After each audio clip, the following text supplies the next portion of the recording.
रवि रात के समय एक सुनसान स्टेशन पर खड़ा था। तभी एक पुरानी जंग लगी ट्रेन आई और अंदर से आवाज आई, ये आखिरी सवारी है, चढ़ना चाहोगे? रवि ट्रेन में चढ़ गया। डिब्बे खाली थे सिवाय एक आदमी के जो कोने में बैठा था। उसने कहा, मैं वो हूँ जो यहाँ से गया पर कभी वापस नहीं लौटा। ट्रेन तेजी से चलने लगी। रवि ने उतरने की कोशिश की पर दरवाजे बंद हो गए। अगली सुबह स्टेशन पर रवि का कोई निशान नहीं था, लेकिन रात में वहाँ उसकी परछाई अब भी दिखती है। एक दिन राहुल को एक अजीब सा फोन मिला। उसने देखा कि फोन में सिर्फ एक ही ऐप इंस्टॉल था जिसका नाम था भूतिया चैट। राहुल ने ऐप खोलकर देखा तो उसमें लिखा था, तुमने इसे खोल लिया है, अब तुम फंस चुके हो। राहुल ने इसे मजाक समझकर हंस दिया और फोन पर एक नंबर डायल किया। तभी फोन की स्क्रीन ब्लिंक करने लगी और उसमें लिखा आया, अगर तुमने इस वीडियो को लाइक और कमेंट नहीं किया तो अगली बारी तुम्हारी है। राहुल ने डर कर फोन फेंक दिया, लेकिन कमरे की सारी लाइट्स बंद हो गयी। एक अजीब सी परछाई उसके सामने आई और बोली, लाइक कर कमेंट करो, नहीं तो मैं तुम्हें नहीं छोड़ूंगी। राहुल ने घबराते हुए जल्दी से वीडियो पर लाइक किया और कमेंट में मैंने कर दिया लिखा। तभी परछाई गायब हो गई और लाइट्स वापस आ गई। तो अब तुम्हारी बारी है, जल्दी से लाइक करो और कमेंट में लिखो, मैंने कर दिया, वरना भूत तुम्हारे पास आ जाएगा।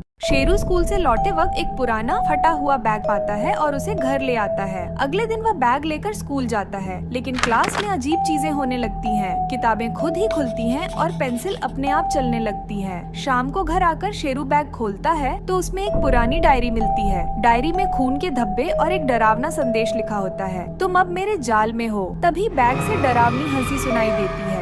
आखिरी पन्ने पर लिखा था, मुझे सब्सक्राइब करो वरना शेरू हमेशा के लिए मेरा होगा। शेरू अब भूतिया बैग के जाल में फंस चुका था। रात के 12 बजे विक्रम सुनसान स्टेशन पर ट्रेन का इंतजार कर रहा था। अचानक उसने एक साड़ी पहनी महिला को देखा। उसने पूछा, आप कौन हैं? लेकिन वह चुप रही। ट्रेन आई तो महिला गायब हो गई। विक्रम जैसे ही चढ़ने लगा उसने महसूस किया कि कोई उसका हाथ पकड़ रहा है। पीछे मुड़कर देखा तो वही महिला थी। उसने डरावनी आवाज में कहा, ये ट्रेन तुम्हें वापस नहीं आने देगी। डर के मारे विक्रम वहाँ से भाग गया और कभी वापस नहीं लौटा।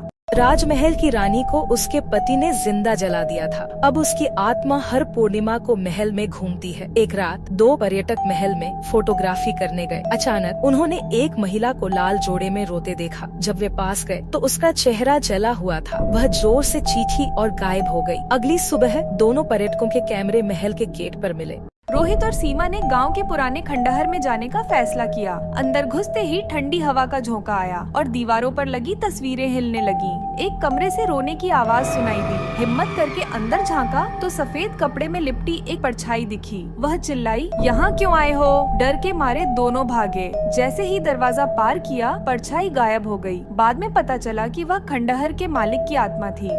रात में एक ट्रेन तेजी से पटरी पर दौड़ रही थी। जब ड्राइवर ने देखा कि आगे पेड़ गिरा है और ब्रेक फेल है, तभी एक भूत इंजन में प्रकट हुआ और अपनी शक्ति से पेड़ हटा दिया। ट्रेन सुरक्षित आगे बढ़ गई। ड्राइवर ने पलटा लेकिन भूत गायब हो चुका था। कहते हैं वो भूत ट्रेन का पुराना रक्षक था।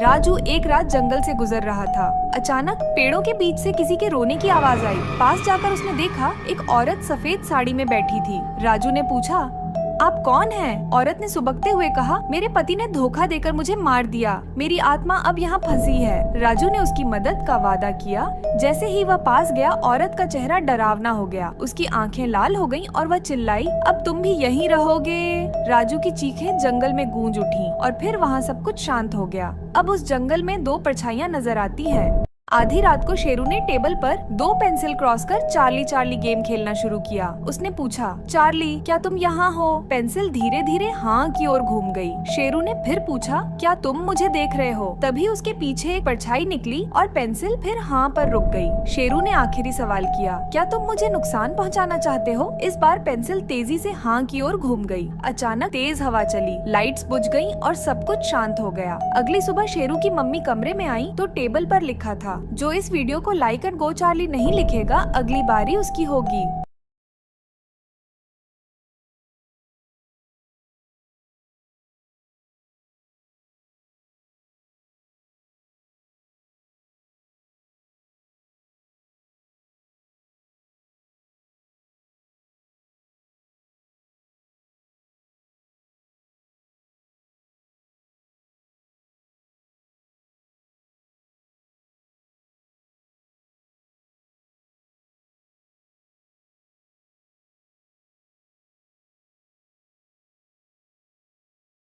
गांव के पास एक पुराना पुल था जहां रात में भूत दिखते थे। एक रात अजय ने हिम्मत कर पुल पार करने की ठानी। जैसे ही वह बीच पुल पर पहुंचा, ठंडी हवा और अजीब आवाजें आने लगी। अचानक उसने पीछे एक साया देखा। डर के मारे भागते हुए उसका पैर फिसल गया। अगली सुबह पुल के पास अजय के जूते मिले, लेकिन वह गायब था। कहते हैं आज भी वहाँ उसकी चीखें सुनाई देती हैं। मुंबई के जुहू बीच पर एक मछुआरा खजाने का रहस्य जानता था। आर्यन और सिया ने उससे पूछा तो उसने बताया समंदर में एक काली परछाई खजाने की रक्षा करती है। दोनों खजाना ढूंढने गए, लेकिन काली परछाई ने उन्हें रोकते हुए कहा, यह खजाना लालच में मरे हुए लोगों का है, इसे भूल जाओ। दोनों ने परछाई की बात मानी और लौट आए। उन्होंने समझा कि संतोष सबसे बड़ा खजाना है। शिक्षा, लालच से बचें और संतोष में खुश रहें। दीपक और नेहा ट्रैकिंग के दौरान रास्ता भटक गए। चलते चलते उन्हें एक पुरानी हवेली दिखी। नेहा की जिद पर वे अंदर गए। हवेली में ठंडा और डरावना माहौल था। एक कोने में सफेद कपड़ों में लिपटी एक महिला बैठी थी। उस रवि को एक पुराना कैमरा मिला।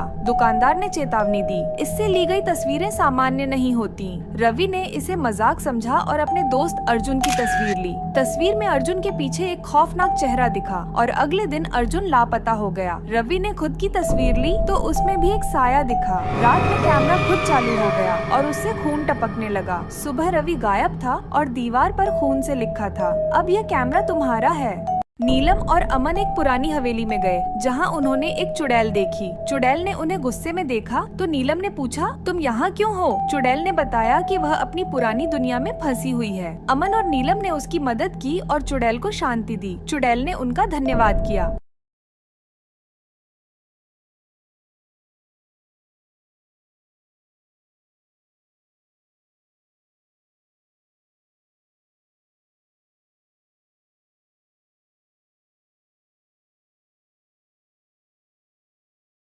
एक रात शेरू घर लौटते समय किसी के रोने की आवाज सुनता है। वह आवाज का पीछा करते हुए एक पुराने सैलून तक पहुंचता है। सैलून के अंदर उसे एक गंजी चुड़ैल रोती हुई दिखती है। शेरू डरते हुए पूछता है, तुम क्यों रो रही हो? चुड़ैल कहती है, मुझे बाल चाहिए, क्या तुम मेरी मदद करोगे? शेरू कुछ कह पाता इससे पहले चुड़ैल चीखते हुए बोली, अपने बाल देकर। फिर सैलून से शेरू की तेज चीख सुनाई दी। अगली सुबह सैलून के बाहर उसका जूता मिला, पर शेरू गायब था।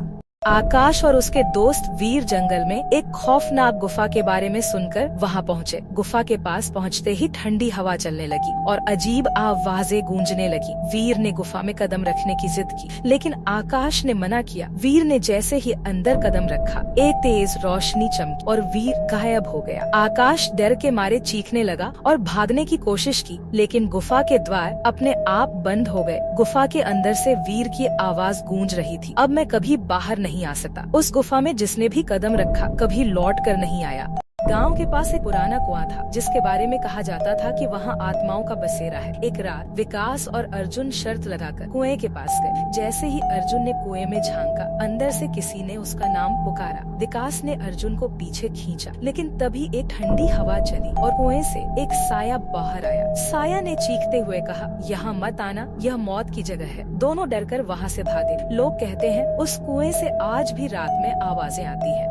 राकेश रात में सुनसान सड़क से बाइक पर जा रहा था। रास्ते में सफेद साड़ी पहने एक औरत खड़ी थी। उसने राकेश से कहा, मुझे घर छोड़ दोगे? राकेश ने उसे बाइक पर बिठा लिया। कुछ दूर चलते ही राकेश को महसूस हुआ कि औरत गायब हो गई है। तभी एक डरावनी आवाज आई, तुम अब मेरे मेहमान हो। अगली सुबह सड़क किनारे राकेश की बाइक मिली, लेकिन कभी नहीं मिला। रात के समय आकाश तेज बारिश से भरा हुआ था। नील अकेले सुनसान सड़क पर चल रहा था। रास्ते में उसे एक काली छतरी पड़ी मिली। छतरी को उठाते ही अचानक चारों ओर सन्नाटा छा गया। जैसे ही नील ने छतरी खोली, उसमें से एक बूढ़ा आदमी निकला और बोला, यह मेरी आत्मा की कैद है, जिसने इसे उठाया वह मेरी जगह लेगा। नील के हाथ से छतरी गिर गई, लेकिन वह अचानक गायब हो गया। अगले दिन लोग उसी सड़क पर छतरी को फिर से पड़ा हुआ देख रहे थे। अब तक कोई नहीं जानता कि नील कहाँ गया। राहुल और करण रात में एक सुनसान रेलवे स्टेशन पर फंसे थे। धुंध और सन्नाटे के बीच उन्होंने एक आदमी को घूरते हुए देखा। पास जाने पर वो अचानक गायब हो गया। तभी एक पुरानी ट्रेन आकर रुकी। अंदर से आवाज आई, चढ़ो, ये आखिरी मौका है। डर के मारे दोनों भागे, लेकिन धुंध ने उन्हें घेर लिया। अगली सुबह स्टेशन पर सिर्फ उनके बैग और जूते मिले। कहते हैं वहाँ जाने वाले कभी लौट कर नहीं आते।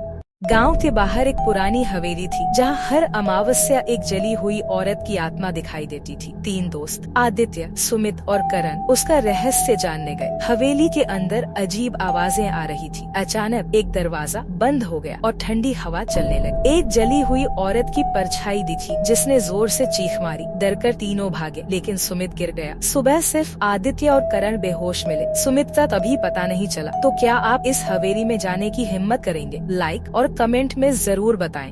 रात के समय राजेश की ट्रेन जंगल के पास वाले स्टेशन पर रुकी। स्टेशन पूरी तरह सुनसान था। उसने देखा कि वहाँ एक बूढ़ा आदमी बैठा है जो धीरे धीरे मुस्कुरा रहा था। राजेश ने उससे पूछा, ये ट्रेन कब चलेगी? बूढ़ा आदमी बोला, यहाँ से कोई ट्रेन नहीं जाती। राजेश चौंक गया क्योंकि उसकी ट्रेन वहीं खड़ी थी। अचानक ट्रेन का हॉर्न बजा और राजेश दौड़ कर चढ़ने लगा, लेकिन जैसे ही वह मुड़ा उसने देखा कि बूढ़ा आदमी गायब हो चुका था। कहते हैं वह स्टेशन भूतों का है, जहाँ रुकी ट्रेन फिर कभी नहीं चलती।